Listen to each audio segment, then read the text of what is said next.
Camera check असतो ना तेव्हा मीच नाचतो, तेव्हा मी नाचत असतो. पण मला असं वाटतं dance is something which I can't miss.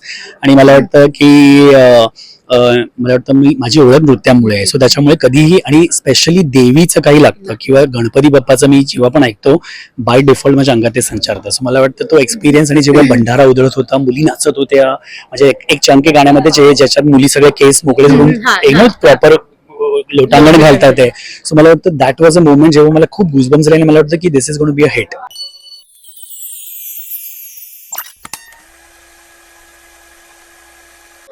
नमस्कार, मी कस्तुरी सिने चित्रमध्ये तुमच्या सगळ्यांचं खूप स्वागत आहे. एक धमाकेदार असा अंगावर काटा आणणारा परफॉर्मन्स आता नुकताच पाहिला. आशिषात खूप स्वागत. खरं तर नृत्य म्हटलं की आशिष पाटील हे नाव येतं, आणि त्यामध्ये फोक म्हटलं की तुझं नाव आवर्जूनच येत असतं. फोक आणि आशिष पाटील यांचं काय नातं आहे का? मला वाटतं की फोक आर्ट फॉर्म एक असा आर्ट फॉर्म आहे जो मी खूप वर्षानुवर्ष जपायचा प्रयत्न करतोय, आणि आत्ताच्या पिढीला आणि ते कितपर्यंत लक्षात राहील हे करण्याचा मी नेहमी प्रयत्न करत असतो. त्याच्यामुळे मी नवीन आणि जुन्याचं कॉम्बिनेशन खूप करत असतो. सो मला वाटतं फोक इज समथिंग जे आपलं आहे, ज्याला कधी अंत नाही. म्हणजे तू किती बर्गर आणि पिझ्झा खा, पण वडापाव तो वडापाव आहे. So folk is like that tasty vadapav which you can't miss, असं मला वाटतं. पण जेव्हा अशा पद्धतीचं आपण नृत्य करत असतो, शिकवत असतो, एक कलाकार म्हणून तूही त्याच्याबरोबर शिकत असतोस. कारण का आपण जेव्हा शिकवतो तेव्हा आपण अजून शिकत असतो. सो गश्मीर बरोबर तुझा अनुभव कसा होता? मला वाटतं गश्मीर महाजन एक असा कलाकार आहे ज्याला नृत्याचं ऑलरेडी नॉलेज आहे. त्याच्यामुळे त्याला परफेक्शन आणि पॅशन ह्या दोन गोष्टी आहेत. सो मला खूप चॅलेंज होता, because I had a dancer. So त्याच्यामुळे तो कुठेही वाईट न दिसता, आणि त्याला ते किती साजेसे दिसेल, कारण की त्यांनी पहिल्यांदा मला वाटतं आयुष्यात फोक परफॉर्म केलंय ऑन एनी मूव्ही.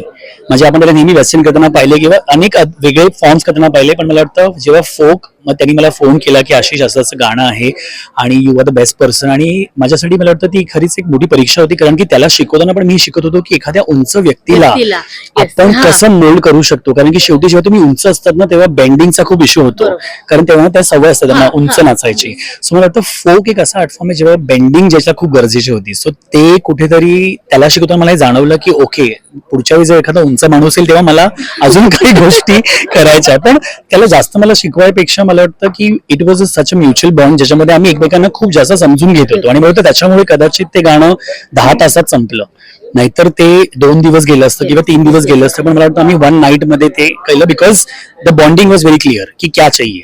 मला वाटतं येस, दॅट वॉज एक्सपिरियन्स. आणि त्यातमध्ये देवीचा गोंधळ, गाणं, भंडारा आणि जे आजूबाजूचं वातावरण हे सगळं कमाल असल्यावरती आशिष पाटील जेव्हा तिथे समोर शिकवतो तेव्हा असं वाटतं की यार आता मला ह्याच्याबरोबर पण नृत्य करायचं. तेव्हा ते पाय थिरकले होते का? मी तर खूप नाचत असतो. म्हणजे जेव्हा ते एक असं ना, एक कॅमेरा चेक असतो ना तेव्हा मीच नाचतो, तेव्हा मी नाचत असतो. पण मला असं वाटतं dance is something which I can't miss.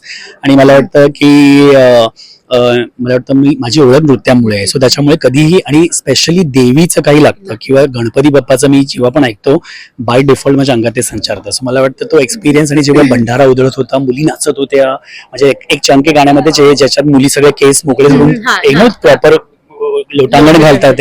So मला वाटतं दॅट वॉज अ मोमेंट जेव्हा मला खूप गुजबम्स झाले आणि मला वाटतं की this is going to be a hit. So yes, मला वाटतं तेव्हा तो एक, ते म्हणतात ना, तुम्ही मॅनिफेस्ट केलं की ते होतं. सो ते होणार, it is going to be a hit. आणि कोणत्याही गोष्टीची सुरुवात जेव्हा आपण करतो ना तेव्हा आपण एक म्हणत असतो ना, गणपती बाप्पा मोरया वगैरे. तुझ्या तोंडून आता जेव्हा मी ऐकलं, मी पहिल्यांदा असं कोणत्या तरी कलाकारांना शक्य करतील स्वामी. खरं तर स्वामींचं नातं आता प्रत्येकाबरोबर खूप जोडलं गेलेलं आहे, आणि स्वामी प्रत्येकाच्या मनामनात बसलेले आहेत. तू स्वामींना किती मानतोस, आणि स्वामी म्हणजे तुझ्यासाठी काय आहे? मला वाटतं लहानपणापासून स्वामींचे संस्कार आमच्यावरती आहे, सगळ्या घरात माझ्या. आणि कुठेतरी ती एक ओळ आयुष्यात लहानपणापासूनच आईने शिकवली होती की भिवू नकोस, मी तुझ्या पाठीशी आहे. कारण की ते खरंच आहे की आपण ना अर्धे अधिक कामं घाबरून करत असतो. सो मला वाटतं जेव्हा तुम्ही फ्रीडमनी करतात, किंवा आज मी जे काही या पोझिशनला उभा आहे तुझ्या समोर, पण मला वाटतं मी ती फिअरलेस परफॉर्म करतो किंवा मी फिअरलेस जगत असतो. कारण मला वाटतं की तो आहे बघणारा, जे काय आहे तुझं चूक, चांगलं वाईट, तो सगळं सांभाळून घेईल.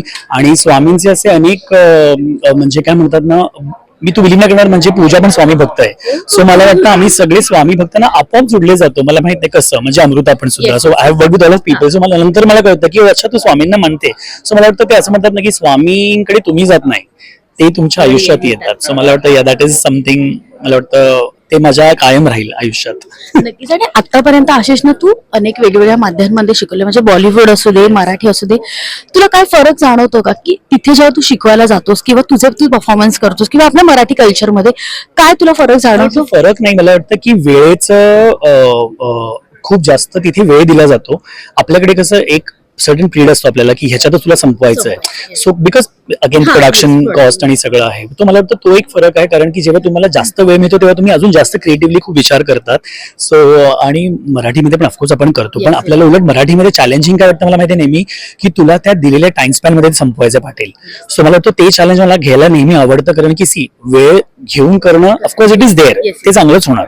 पण ते तुला माहिती आहे की अच्छा उद्या तुला हे शूट करायचंय, परवा हे शूट करायचंय, पण जेव्हा तुला माहिती आहे एका दिवसातच तुला हे सगळं करायचंय, तर ते दॅट इज अ चॅलेंज. आणि मग ते पेपरवर काढणं, मग ते सगळं डिझाईन करणं. सो मला वाटतं चॅलेंजेस घ्यायला मला जास्त आवडतं rather than being a very easy गोई पर्सन. सो मला वाटतं मराठी इंडस्ट्री आपली मला नेहमी चॅलेंजिंग वाटते, म्हणजे सगळ्याचसाठी, कलाकारांसाठी पण सगळ्याच आर्टिस्टसाठी. आणि ते म्हणतात ना की आपलं ते आपलं आहे, त्याच्यामुळे ती ओळख आहे आपली मला वाटतं. आणि असं म्हणतात ना की प्रत्येकाची एक बकेट लिस्ट असते की यार मला ह्याला एकदा नृत्य शिकवायचं असेल तर आशिष पाटीलला असं कोणता कलाकार आहे की ज्याला नृत्य शिकवायचं आणि त्याचा परफॉर्मन्स बघायचा? माधुरी दीक्षित यांच्यावरती एक लावणी पिक्चराईज मला करायची. ती बाई जशी मैं कोल्हापूर से आई हो गाण्यात दिसलीये, त्याच्यानंतर ती परत तशी दिसली नाहीये. सो माझी अशी इच्छा की कोणत्या तरी दिग्दर्शकांनी एखादी लावणी बनवावी आणि त्यात माधुरीला अप्रोच करावं आणि मला त्या गाण्यासाठी बोलवावं. हे मी मॅनिफेस्ट केलेलं आहे खूप आधीपासून. ते होईल, लवकरच होईल. आशिष ते बोलतो नक्कीच होईल आणि स्वामी पाठी असल्यावरती नक्कीच होणार आहे. सो एकंदरीत काय सांगायला आवडेल की आता नृत्य तर आलेले प्रेक्षकांसमोर देखील येणार आहे, सो तू किती एक्साइटेड आहे? प्रेक्षकांना हेच सांगायचं आहे की हा नवीन गोंधळ तुमच्या भेटीला आलेला आहे. येत्या नवीन वर्षाची ही सुरुवात आहे. मला वाटतं हे गाणं नक्की ऐका, खूप लाईक करा, शेअर करा, सबस्क्राईब करा. आणि या गाण्यांना पुरेपूर असं तुम्ही त्याचा कुठल्याही स्पर्धेमध्ये किंवा कुठल्याही कार्यक्रमात वापरू शकता. कारण इतकं एनर्जेटिक ते अजय सरांनी गायलं आणि पद्मनाभांनी त्याचं म्युझिक दिलंय. सो मला वाटतं की आव्हान हेच आहे आणि प्रेम वाटा, कारण की ते तुम्हाला इंटरेस्ट मध्ये जास्त मिळेल. So kindly share love to everyone. Thank you. Thank you so much आणि खूप साऱ्या शुभेच्छा. Thank you so